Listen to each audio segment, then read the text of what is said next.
on the record. Jerry Faber on behalf of the people. Charles Clapp on behalf of Mr. Parks. Good afternoon, Mr. Parks. Good afternoon, Council. Mr. Faber, have you had the opportunity to review the precinct's report? Yes, sir. You have. All right. I have no additions or corrections. Is there a victim present today? I have, the victim is deceased, Your Honor. I have two victim representatives, the victim's mother and the victim's aunt, who wish to address the court at the appropriate time. I will hear from it now. Thank you, Your Honor.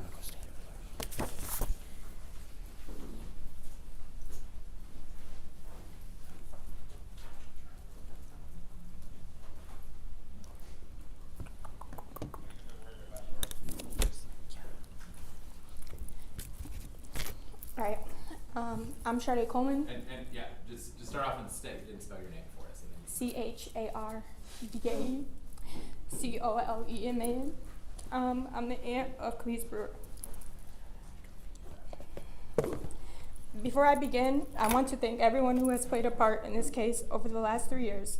The horrific details of Khalise's murder are ones that no one should ever have to experience. It's 1:51 on a Thursday. Khalise should be sitting in her classroom, learning, making new friends, and being an innocent 5-year-old, but instead we are here. You were supposed to be her provider. You were supposed to protect her. You were supposed to love her. Instead, you are her killer. You should have been taking her to father-daughter dances. You should have been attending school conferences. You should be bringing her roses on special occasions. Instead, you brutally ended her life. Because of you, the only roses she will ever receive were for her funeral. Because of you, she will have no dances, birthdays, or school events. Because of you, we will never experience her huge smile again.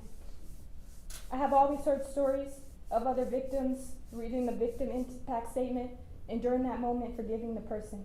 I've always wondered if I'd be able to forgive someone who committed such a horrid crime, not knowing that one day I'd be giving a statement myself.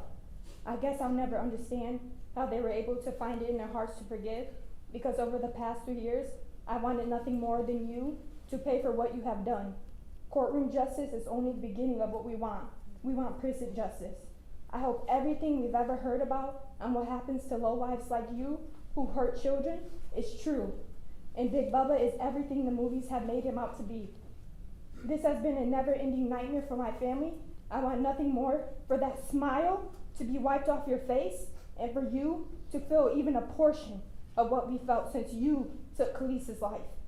I know that feeling won't come from your own guilt or regret, but I hope you feel every bit of discomfort, fear, and pain from everything the prison system has to offer killers like you who have brutally murdered their own children. Did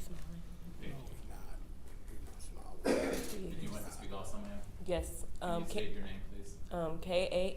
KAMBRIABREWER.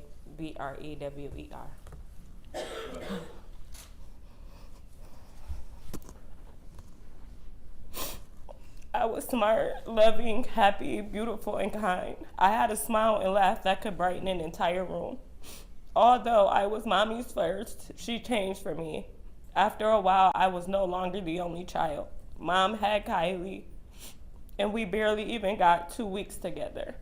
You took me away from them. Khalise meant the world to me, my first child, my first heart, my first everything. She was precious, goofy, giggly, and bossy. Once she came into my life, everything changed for the better. You, Seninta Parks, took her away from me. For months, I hated myself. For years, I second-guessed everything in my life. I couldn't even bring myself to trust anyone with Kylie because her father, the person who had a duty to protect, killed her. How will Kylie feel when she is old enough to understand this? What impact will this have on her life? Every night I pray to dream of her because that will be the closest I will ever the closest I will ever get to be next to her again. And I hope that in my dream, her face is just as beautiful as it was when I dropped her off and not scarred from the shot you fired into her eye. The only plausible punishment would be life, a life for life. Every time I try to believe I have forgiven you, I am reminded of that fatal shot you fired into her beautiful face. That's it. Thank you. Thank you both. Thank you. Mr. Faber, do you have anything else to add? I can't speak any better than the family, Your Honor. This was an unimaginably horrific crime. It is deserving of the maximum penalty the court can impose. Mr. Clapp, you had the opportunity to read, review, and discuss the pre-sentence report. We have, Your Honor. Do you have any additions, corrections, or challenges to the report? No, Your Honor. Or to the guidelines? No, Your All Honor. right, thank you. Is there anything you'd like to say on behalf of your client? Your Honor, this is a tragic, awful case.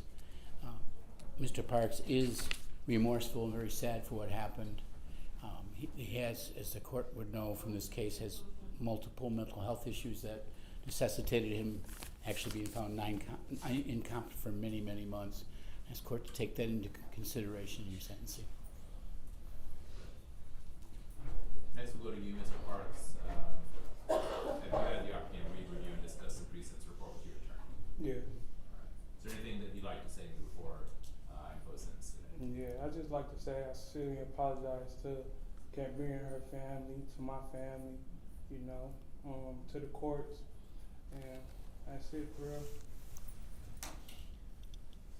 Thank you.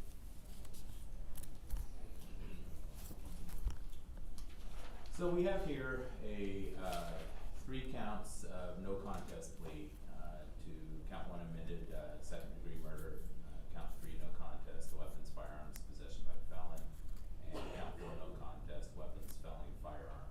I'll just note that the count 1 has a life maximum term, count 3 has a 5-year maximum term, and count 4 has a 2-year flat term, which is basically a minimum 2, maximum 2-year term. We've heard from our victim representatives today. You, sir, have 2 prior felonies. You were in the juvenile court system. You have 1 prior term in prison. You were on parole at the time that this happened. The upside is you've gotten your GED, but certainly the prior felonies are significant because they relate to firearms and your use and misuse of firearms.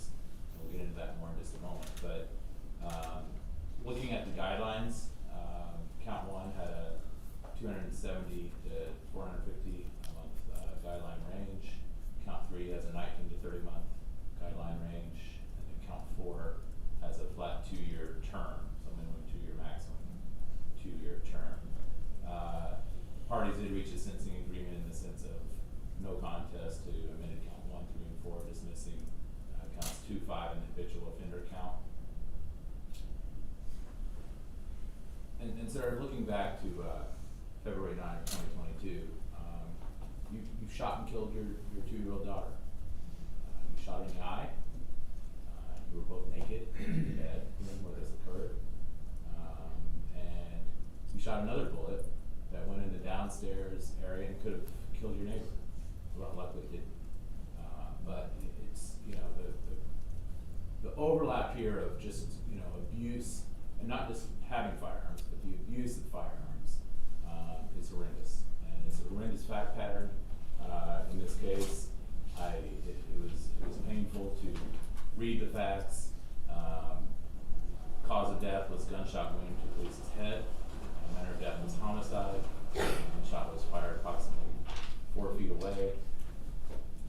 I really couldn't imagine a more difficult fact pattern to work through in the federal case.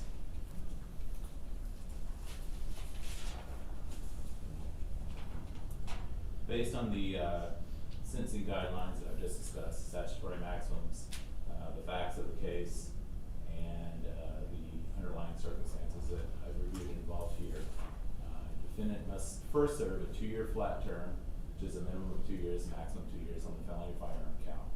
He's entitled to 3 days credit for that. Concurrent with the felony firearm, he will serve 24 months to 5 years in NDOC on the firearms possession by a felon. Is entitled to 3 days credit for that.